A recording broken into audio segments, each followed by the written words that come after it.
सर्वाग्रे मुझे प्रविष्टम विष्णुपाद अष्टोत्तर सतसी श्रीमद् भक्ति वेदांत सिद्धवामन गोस्वामी महाराज एवं नित्यलीला प्रविष्टम विष्णुपाद अष्टोत्तर श्रीमद् भक्ति वेदांत सिद्धनारायण गोस्वामी महाराज जी के अभय चरण कमलों में अनंत कोटि साष्टांग दंडवत ज्ञापन करता हूँ। तत्पश्चात नित्यलीला प्रविष्टम विष्णुपाद अष्टोत्तर सतसी श्रीमद् भक्ति वेदांत स्वामी महाराज एवं उपस्थित समस्त वैष्णववृंद, मातृवृंद, गौरगत सज्जनवृंद, हरि कथा पिपासु श्रोतृवृंद, सभियों के चरण कमलों में मेरा यथायथ दंडवत प्रणाम स्वीकार हो।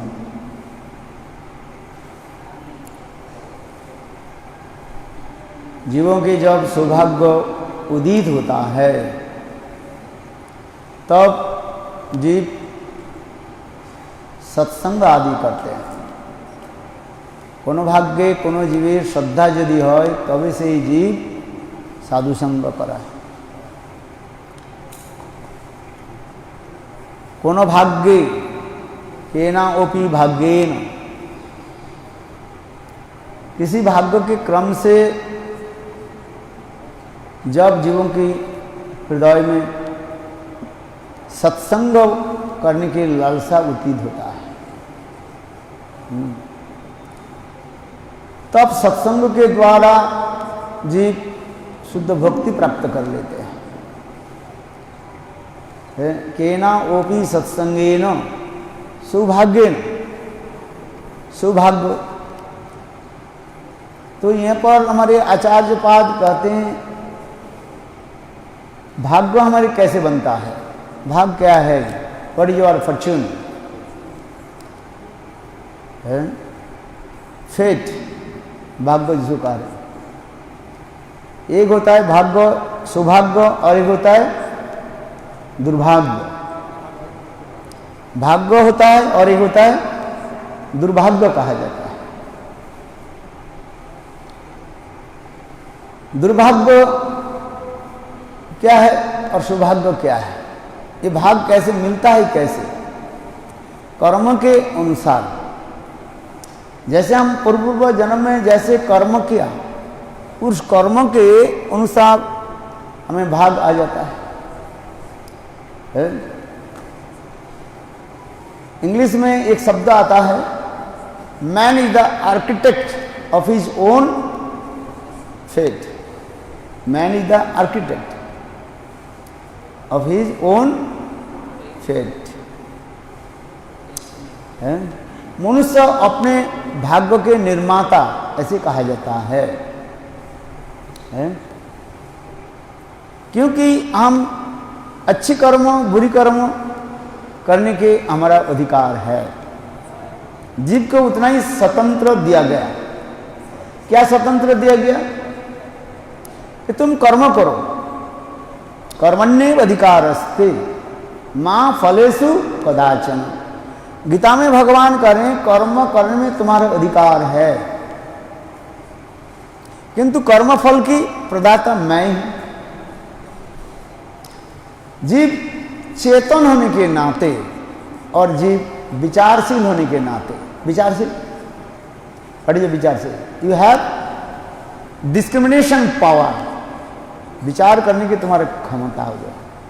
ये अच्छी और बुरी, अच्छी बुरी आदि जान करके कर्म करना चाहिए है?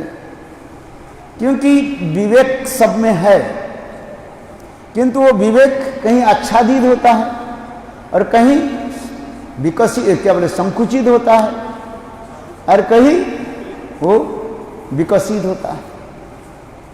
इसलिए मानव जीवन की जीवों की जो कैटेगरी, 5 प्रकार के जीवों की जो कैटेगरी दिखाया गया, श्रेणी विभाग करके दिखाया। एक है क्या? आच्छादित चेतन है। चेतन वो है conscious being, but his consciousness completely covered, इसको कहा जाता है क्या? आच्छादित चेतन कहा जाता है। समझ में आया? आच्छादित चेतन, जैसे पेड़ पौधे आदि, पहाड़ पर्वत आदि भी कहा जाता है। पहाड़ में भी प्राण है, कुछ कुछ पहाड़ों में प्राण है।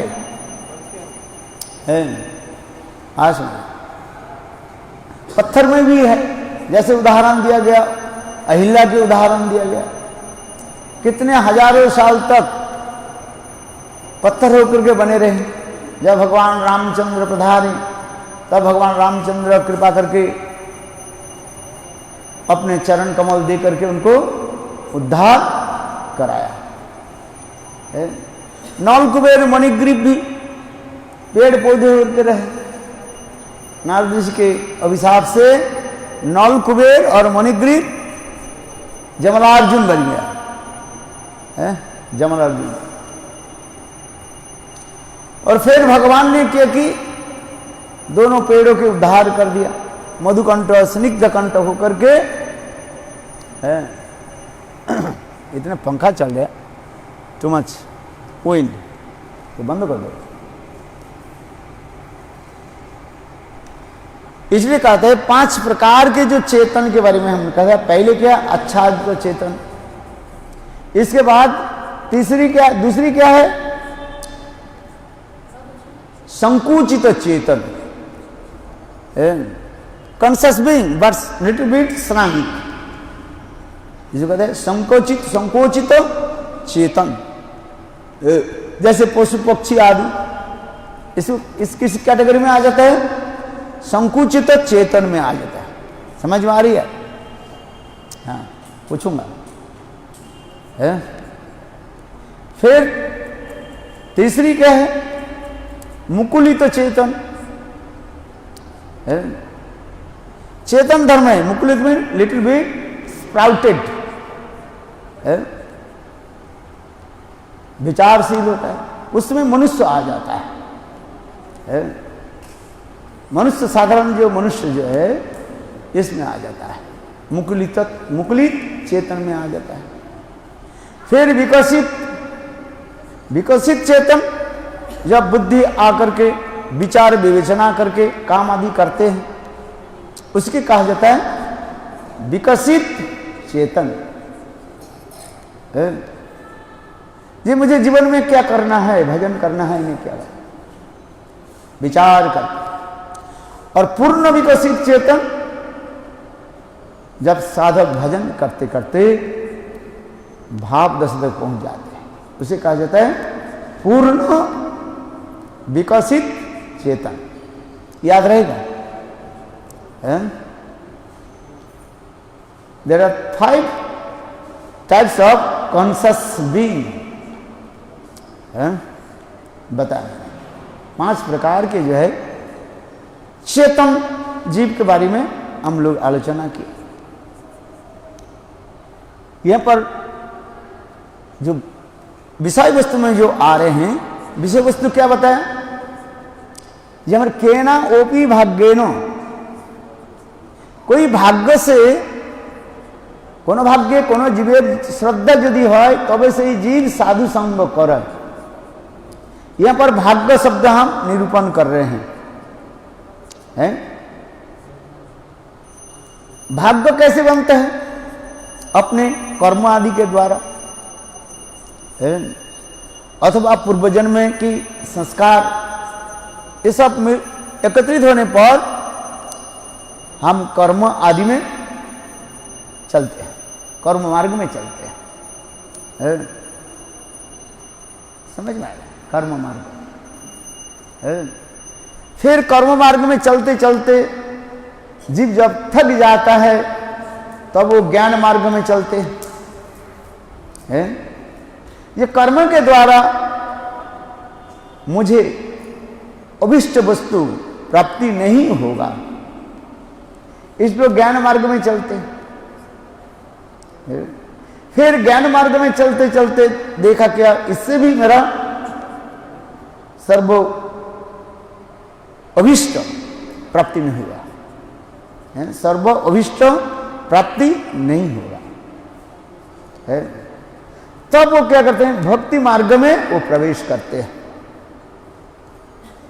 तो दुस्संग उत्सृज्य, दुस्संग त्याग दे करके सत्संग संग से बुद्धिमान, बुद्धिमान जो व्यक्ति जो होते हैं विचारशील, बुद्धिमान माने विचारशील है, तो बुद्धिमान व्यक्ति क्या करते हैं ना, दुस्संग त्याग दे देते हैं, तो दुस्संग उत्सृज्य मैंने त्याग दे, दुस्संग त्याग दे करके सत्संग के लिए वो प्रयास करते हैं। तो इसका मतलब है दुस्संग क्या है और सत्संग क्या है, ये हमें जानना चाहिए। वेद विहित कर्म जो है वो क्या हमको ग्रहण करना है, और वेद निंदित कर्मों को क्या करना चाहिए, त्याग देना चाहिए, है। जैसे परस्त्री गमन, चौर्य चोरी करना, है, बातों बातों में झूठ बोलना, है। वेदों में इसको क्या कहा गया, निषेध जारी किया गया, है।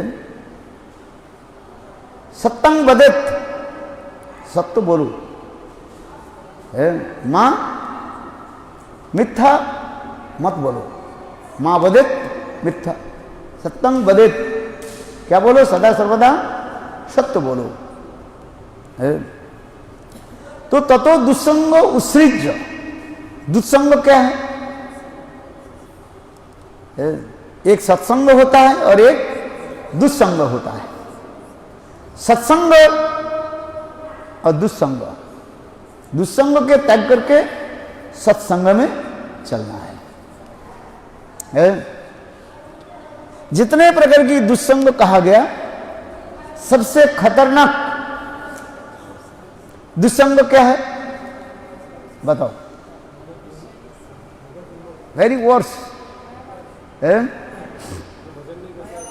दुस्संग, है मायावादी संग, है।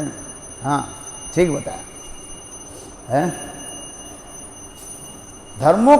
धर्मो प्रज्जित कोइतव अत्र परम निर्मोक्षामि सता, कोइतव माने कपट, छल कपट, धर्म को त्याग देना, तार मध्य कोइतव प्रधान, जाहिते कृष्ण भक्ति हन अंतर्ध्यान। जितने प्रकार के कोइतव कपट है, सबसे बड़ी कपट क्या है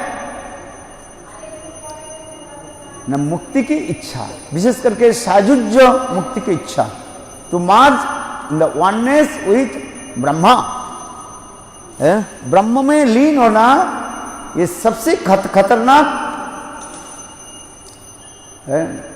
कहा है। ये तत्व दुष्ट, ऐसे व्यक्ति के संग क्या करो, परित्याग करो, है। कोई व्यक्ति जान में थोड़ा पाप कर लिया, वह अनजान में पाप हो गया, है। तो पाप से तो छुटकारा मिल जाता है, कैसे, प्रायश्चित विधान देखा शास्त्र में, शास्त्र में पाप से मुक्ति के उपाय क्या बताया, पाप से मुक्ति के उपाय क्या बताया, अरे आई टोल्ड यू, क्या बताया, हाँ प्रायश्चित के लिए कहा, विधान दिया गया। यदि अनजान में unknowingly if you committed sinful act, sin, तो व्हाट विल डू, क्या करोगे, उसके लिए शास्त्र में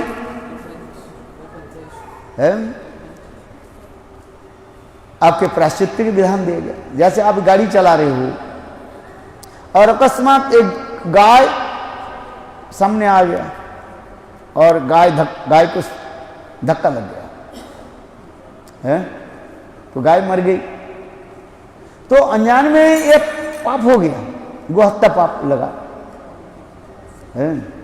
किंतु आप तो जानबूझ करके गाय को नहीं मारा, है।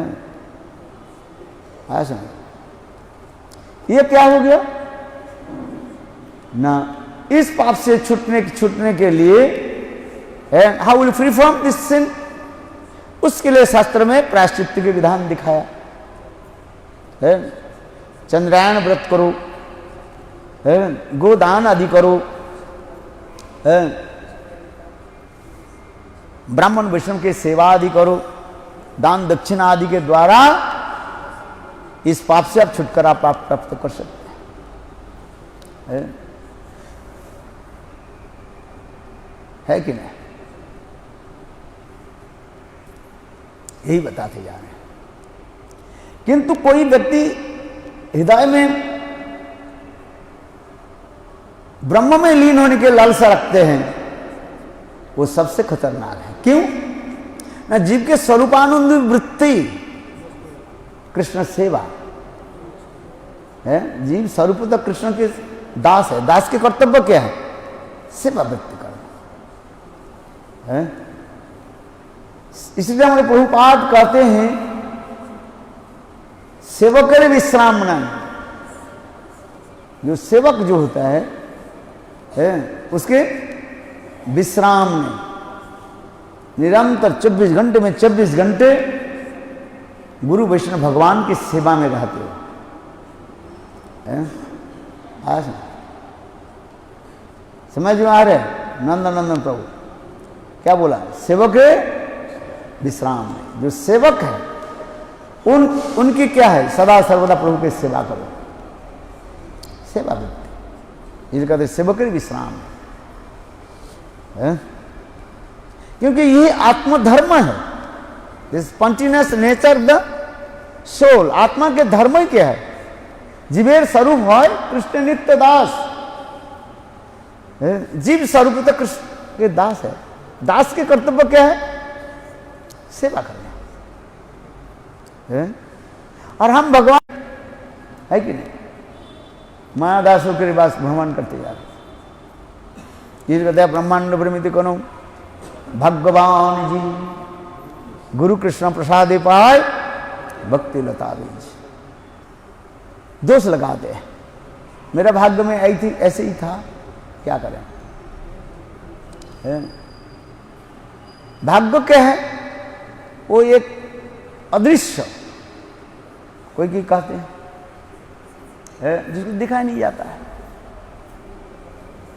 तो भाग्य अदृश्य में रूप में रहता है मेरे पास है। आज भाग्य हम कहते हैं। और भाग्य कैसे बना? मेरा पूर्वजन्म की कर्म के अनुसार है।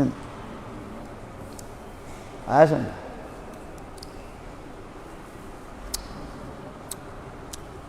जैसे एक उदाहरण देता हूं। एक बहुत उदार जो है सेठ जी था। बैठे सुनो क्या बोला। एक सेठ जी था, है, बहुत पैसा वाला था, उसके पास बहुत उदार थे वो। सुनो अच्छी तरह से।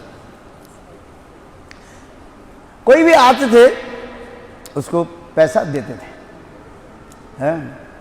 कहते महाराज सेठ जी मेरा बेटी की शादी है, आप मुझे थोड़ा मदद करें। सेठ जी बोले अच्छा कितने पैसा चाहिए? शादी के लिए कितने पैसे चाहिए? बेटी की शादी के लिए कितना पैसा चाहिए बताओ? हैं? चलो 5 लाख रुपया चाहिए। चलो सेठ जी बोले ठीक है ले जाओ। किंतु सेठ जी के पास एक नियम रखा गया। सुनो ध्यान से। सेठ जी एक नियम रखा गया। क्या नियम है?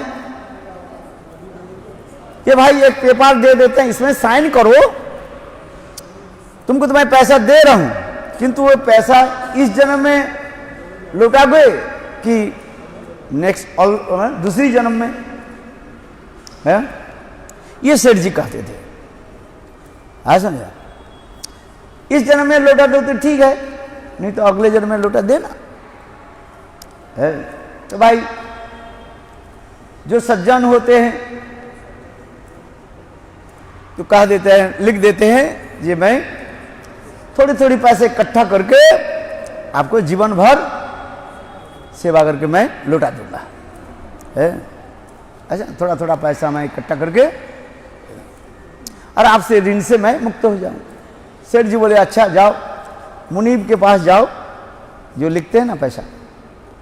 अच्छा, और जिसको लेना देना नहीं है, कुछ लोग नास्तिक होते हैं, बोले ऋणं कृत्वा घितं पिबेत् यावत् जीवत् तावत् सुखेत् भस्मीभूतो देहस्य कुतः पुनरागत। हमें क्या लेना है? शरीर मर कर, शरीर जब नष्ट हो जाएगा, छाई भस्म हो जाएगा, ट्रांसपेरेंट एसेस, तो कौन आएगा उसके ऋण चुकाने के लिए? बेकार की बकवास की बात है। भगवान नाम से कोई वस्तु है ही नहीं, ये तो पेट भरने के लिए ब्राह्मण लोग केवल लिख दिया है। अपने स्वार्थ सिद्धि के लिए कुछ ब्राह्मण लोग लिख दिया भगवान है, भगवान की पूजा करो। पत्थर भगवान होता है तो है? बेकार की बात है सब। ऋण ले लो, ऋणं कृत्वा घितं पिबेत्, अच्छे अच्छी खाओ जब तक शरीर चले है। अरे भस्मीभूतो देहस्य कुतः पुनरागत, शरीर छूट जाएगा, मर जाएगी तो कौन आएगा किसके ऋण चुकाने के लिए? आता ही कोई है? बेकार की बात है।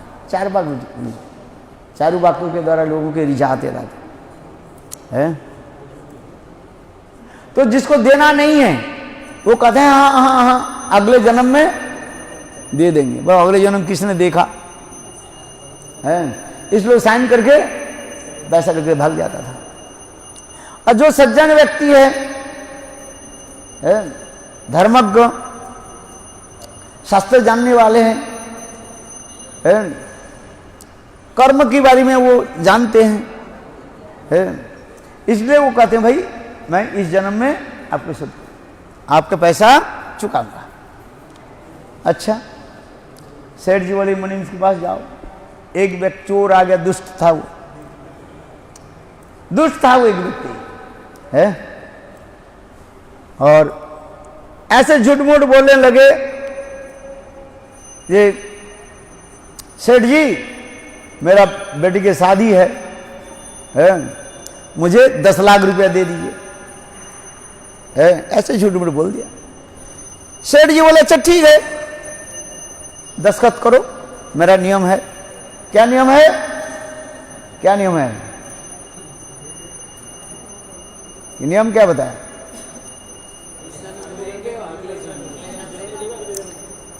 तुम ये साइन करो, इस जन्म में पैसा वापस लौटाओगे कि दूसरी जन्म में? उसको तो देना ही नहीं था, इसलिए मन ही मन कहते हाँ हाँ अगले जन्म में कर देंगे। ऐसा?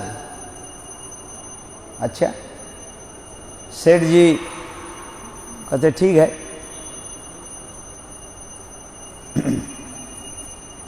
सेठ जी ने उनको पैसा दे दिया, और पैसा देने के जब वो क्या बोलते हैं, तिजोरा खोला, तिजोरी है, सेफ जो है अलमारी जिसको कहा देते है, तिजोरी खोला, देखा बाबा इनके पास इतने पैसा, करोड़ करोड़ की और वह खरब पैसा भरा हुआ है, और मुझसे क्या बोले थे मुझको 10 करोड़ रुपया मिल रहा है, 10 लाख रुपया मिल रहा है। इसलिए वो दुष्ट चोर जो है पैसा तो लिया और विचार करने लगे, ना रे बांस ना बजे बांसुरी, अर्थात रात को मैं आऊंगा और सेठ जी के सारे तिजोरी के ताला तोड़ करके ले जाऊं, ऐसे विचार किया। अच्छा, दूसरे दिन रात के समय चोर वेश बदल करके है, और सेठ जी के घर के सामने, सेठ जी के जो गौशाला कहा जाता है, उस गौशाला में छुप करके बैठे रहे। थोड़ा आधी रात हो जाए, सेठ जी अब सो जाएंगे, बस सब लोग जो सो जाएंगे, धीरे धीरे जाकर के ताले को मैं तोड़ दूंगा, और सेठ जी उसमें जितने भी पैसे रखा उसके साथ मैं ले जाऊंगा। इसलिए देखो वो चोर क्या करने लगे, गौशाला में, क्या बोलते हैं उसको, गौशाला के क्या बोलते हैं, 4-6-10 उसके चप्पड़ मार रहे हैं और सोच रहे हैं भाई कितना समय हो गया यार, रात 12-1 बजे जब सेठ जी सो जाएंगे तब तो उनके सारे पैसे को लेकर में चला जाएंगे। देखो वो चोर पशुओं की भाषा जानते थे, हैं? कुछ लोग होते हैं ना अनेक भाषा को जानते हैं, समझ। तो उन्होंने क्या की, तबेला में वहाँ पर जो गाय भैंस बंधा हुआ है उनके पास जाकर के बैठे, है गाय उसको चटने लगे। गाय बहुत निधीय होता है, very calm and quiet and very friendship है। तो गाय उनके शरीर को चटने लगे, है वहाँ पर बहुत आराम से बैठे। इतने समय और एक गाय आ गया। एक गाय कहने लगे, भाई तुम बताओ, तुम यहाँ पर गाय होकर क्यों जन्म लिया है? पहले कौन सा कर्म किया जिस कर्म के फलस्वरूप तुम पशु योनि प्राप्ति की है? गीता में भगवान कहते हैं जो भगवत भजन नहीं करता है वो पाप आदि भजन के लिए नरक में जाते हैं। तो उसी प्रकार वो गाय जो है कहने लगे, बताओ तुम पूर्वजों ने कौन सा कर्म किया और तुम यहाँ पर पशु होकर यानी गाय होकर जन्म लिया। तो कहने लगे, मैं पूरे जन्म में ऐसे ही था और मैं इस सेठ जी से मैं झूठ मूठ करके पैसा ले लिया है और पैसा मैंने वापिस नहीं किया। इसके फलस्वरूप मुझे और सेठ जी के घर में गाय होकर जन्म लेना पड़ा है और मेरे सारे खून मानो दूध के रूप में आते हैं। स्तन में दूध कहाँ से आता है? माँ जो भोजन करती है उससे रस बनती है और उससे ही वो स्तन में दूध आ जाता है और दूध बच्चे को पिलाया जाता है। उसी प्रकार वो गाय कहने लगी, ये मैं सेठ जी से ऐसे पैसा ले लेता झूठ मूठ करके। और दूसरी क्या पता है, मैंने जो साइन की थी ये भी जन्म में, अगले जन्म में, इसलिए इस जन्म में मैं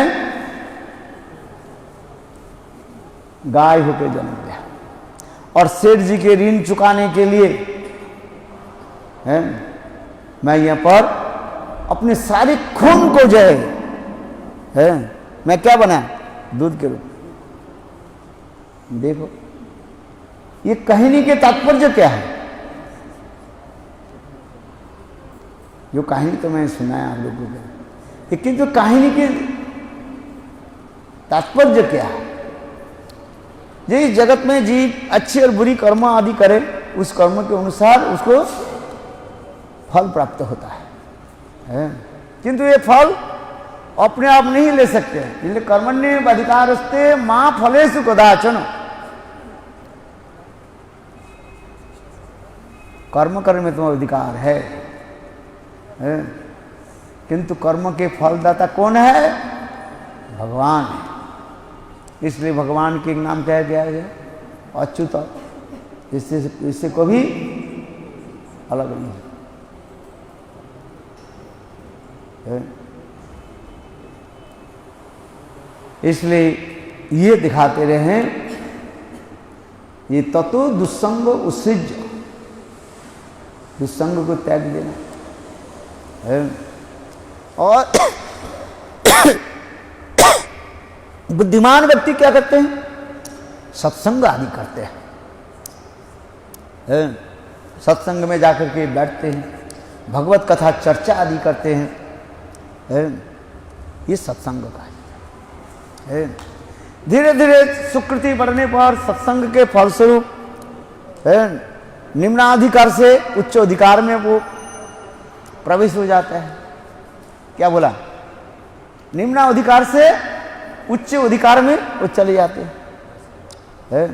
जैसे एक लड़का प्राइमरी स्कूल से जब पास किया, उसे कौन से क्लास में पढ़ाया जाता, एडमिशन लेना पड़ता है 5 क्लास में है। आज प्राइमरी स्कूल जो होते हैं उसमें 4 क्लास तक रहता है, 5 क्लास कर दिया है।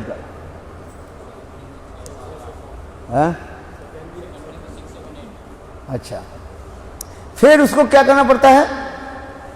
हाई स्कूल में दाखिल होना पड़ता है। फिर हाई स्कूल पास करके फिर कॉलेज में उसको एडमिशन लेना पड़ता है। ठीक उसी प्रकार साधक है, भजन साधन करते करते अपने धीरे धीरे अधिकार मार्ग में वो आ जाता है। आसन पहले होता है क्या?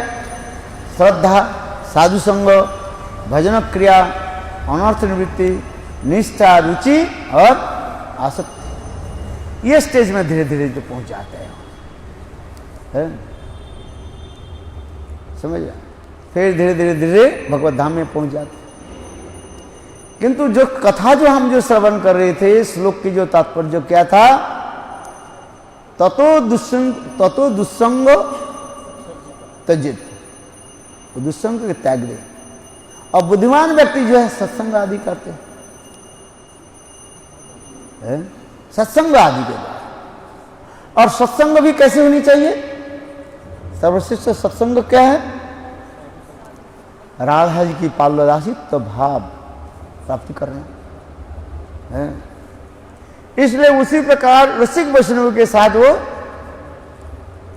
वो समस्त शास्त्र ज्ञान तात्पर्य आदि अनुशीलन करते हैं। किंतु इसमें ये एक रहस्य भी बात बता रहे थे और भक्तिविनोद ठाकुर जगधर्म ग्रंथों में वही बता रहे हैं। क्या बता रहे हैं? ये सत्संग तो करना है, किंतु साधु की गुण चरित्र हमें जानना चाहिए। वो साधु कैसे है, ये भी आपको ध्यान देना चाहिए। इसलिए कहते हैं क्या? अनारब्ध राधा पदाम्बुज रेणु अनाश्रित बिंदावटवी तत्पदांकम। अनारब्ध राधा पदाम्बुज रेणु अनाश्रित बिंदा अटवी तत्पदांकम। असंभव से तद्भाव गंभीर चित्तान कुत श्याम सिंधु रससावगाह। और रघुनाथ दास गोस्वामी कह रहे हैं, एकमात्र राधा के चरण कमल में क्या हो जाए? एकांति की निष्ठा हो जाए। ये दिखाते हैं। क्योंकि ऐसे साधु के संग नहीं हो तो प्राप्ति नहीं होगा, समझ में? इसलिए कहते साधु भी उसी प्रकार होनी चाहिए। तत्वज्ञ मर्मज्ञ साधु के पास जाना पड़ेगा। धीरे धीरे उनकी सेवा की वृत्ति जागेगा। तो इसी प्रकार साधक धीरे धीरे भक्ति मार्ग से ऊपर प्रेम मार्ग में चलते हैं। इसलिए कहते साधन भक्ति हो जाता है, भाव भक्ति, इसके बाद प्रेमा भक्ति। फिर हम पुनः विषय वस्तु में आ जाते हैं। विषय वस्तु क्या था? भाग्य। भाग्य के निर्णय कैसे होता है? पूर्वजन्म के कर्म के अनुसार भाग्य की निर्णय। जैसे जैसे अच्छे कर्म किया उस कर्म के अनुसार जब महाराज वो सब आप स्टेज में आपके पहुंचा देंगे।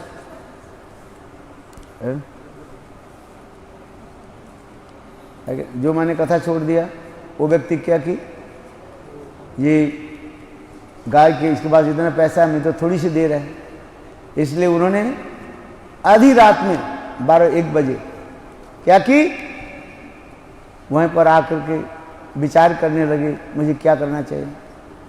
तो गाय से जो वार्तालाप हो रहा था, गाय ने क्या कहा? ये पूरे जन्म में सेठ जी से झूठ मूठ कह करके पैसा ले गया, इसके फलस्वरूप मुझे क्या शरीर प्राप्त हो रहे, गाय की शरीर। तो चोर विचार करने के बाद मेरे भी ऐसी ही दशा होगा। तब वो चोर ने किया कि भाग गया और भाग करके फिर सेठ जी से मिले।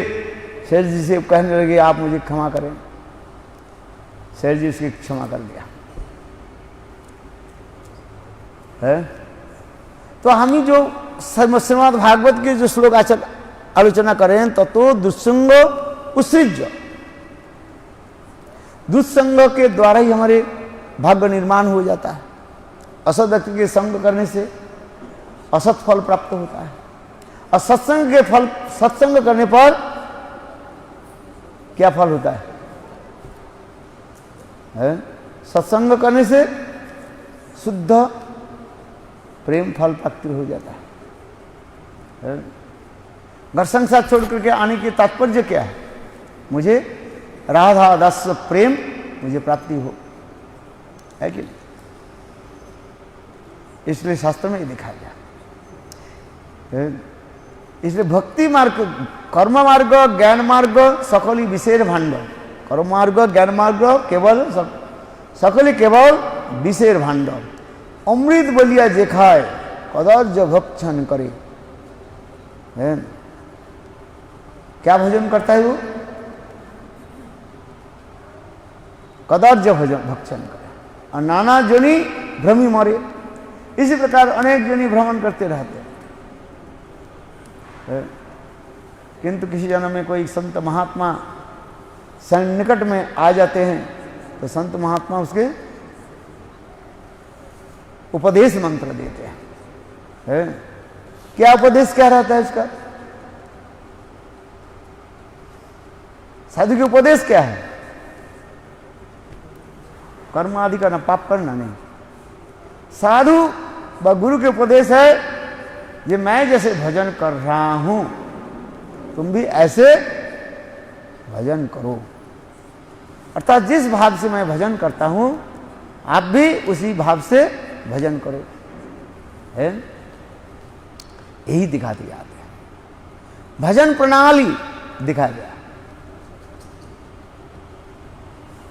दूसरी संप्रदाय में भजन प्रणाली दूसरी प्रकार दिखाया गया। गौड़ीय वैष्णव संप्रदाय में भजन प्रणाली भी दिखाया गया है। गौड़ीय वैष्णव संप्रदाय में भजन प्रणाली क्या है?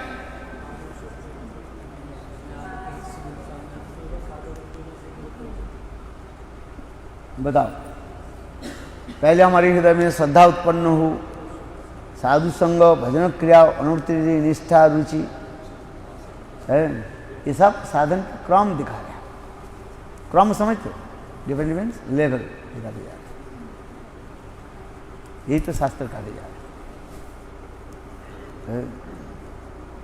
गुरुदेव एक उदाहरण देते थे। ये एक व्यक्ति पत्थर के जो है खोदने लगे हैं और खोदते खोदते बहुत डीप तक चले गए और वो वहीं से निकाल नहीं पा रहे हैं, गड्ढे से निकालने। तब कोई संत महात्मा उपदेश दिया,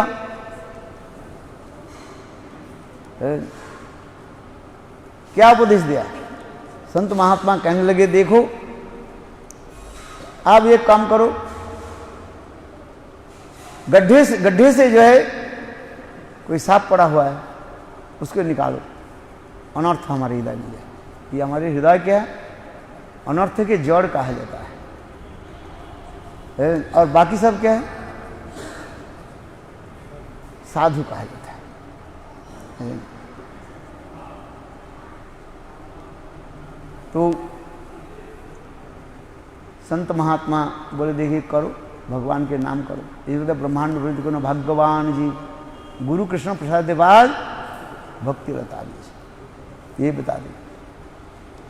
कोनो भाग्ये कोनो जीवेर श्रद्धा यदि হয় तबे से जीव साधु संग करे। इस संसार में भ्रमण करते करते कभी सौभाग्य क्रम से फिर हम सत्संग प्राप्त कर लेते हैं और इसके पश्चात बहुत भक्ति उदित हो जाता है। ये दिखा दिया, समझिए, ये दिखा दिया कैसे सत्संग आदि करें। श्रीमद् भागवत में जितने कथा कही गई, उस कथा की मूल क्या है? सत्संग प्राप्ति। साधु संग में बैठ करके हरिनाम। भक्तिवेदांत प्रभुपाद कहते हैं साधु संग में हरिनाम, नाम भजन करना। तो अब धीरे धीरे हमारे हृदय में जितने भी अनर्थ जो है वो नष्ट हो जाए। गौर प्रेमानंदी हरि हरि बोल, वृंदावन बिहारी लाल की जय। जय जय श्री राधेश। अभी गुरुदेव का आरती नहीं करेंगे जो पहले करते थे? 8 बज गया, 7:45 हो गया है। चलो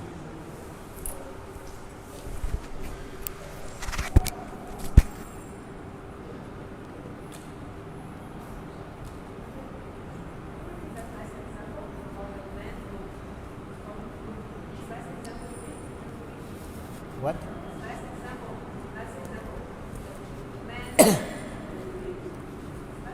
Last week, what did he say?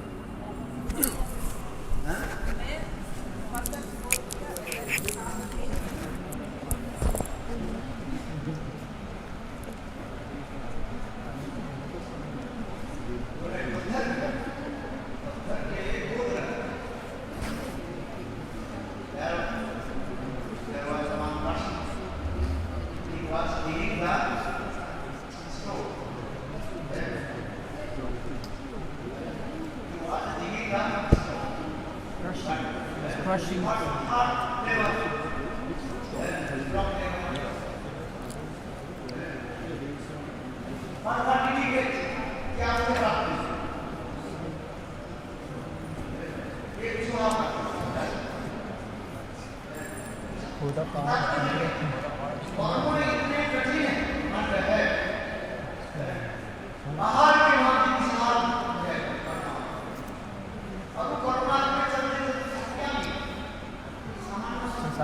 संसारिक भोग वो भी क्या है?